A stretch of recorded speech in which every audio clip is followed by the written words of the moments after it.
Hala guys, punta po tayo sa butikin guys. Bibili po tayo ng tinapay, kula, at saka popcorn. Before tayo pupunta sa trabaho. Punta pa tayo. Nalaglag yung pusa natin. Si guys. Ito guys, hindi po masyado makakapal yung ice. Parang lumalabas si araw.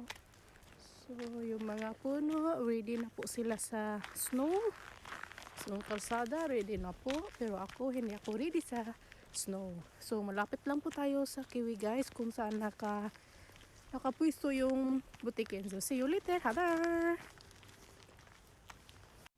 Hello guys, ito na po nabili po natin. Ito po yung School of Girl, Putit Girl, tinapay, loaf, kula. Yun lang po ang binili natin kanina.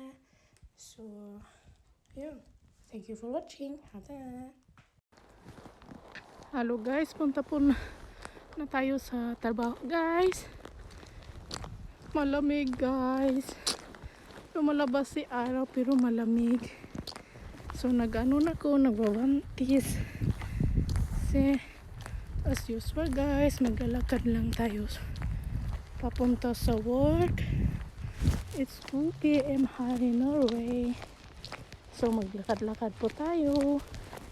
Nakano na ako. Yung anti-slide na ko sa sapatos ko. Para iwas slide. Yung kahoy guys. Ay, may aso. Yung araw. Lumalabas si haring araw. Kasi hindi po tayo dumadaan doon kasi para hindi basa yung sapatos. Ito po. Doon po tayo dumaan. Nakaway yung kahoy.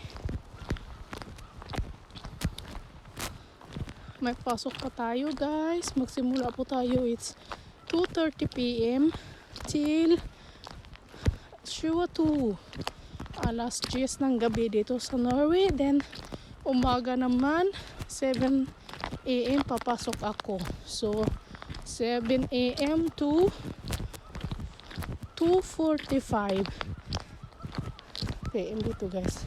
Daming aso guys. Bilis-bilis din natin para hindi tayo makagat sa aso.